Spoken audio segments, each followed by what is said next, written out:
Solar panel chargers offer a sustainable and efficient power source for outdoor security cameras, reducing the need for wired power and enabling placement in remote locations. The core of a solar-powered security camera system is the solar panel, which converts sunlight into electrical energy. Specifications like power rating, measured in watts, and power supply voltage are crucial for compatibility with the camera's rechargeable battery. Solar panels for security cameras typically have a 12 volts DC output, which matches the voltage requirement of most outdoor security cameras. It is essential for users to select a solar panel with the right wattage to effectively charge the camera's battery throughout the day.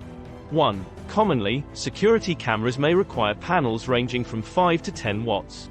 Installing a solar panel charger requires strategic placement to maximize sunlight exposure.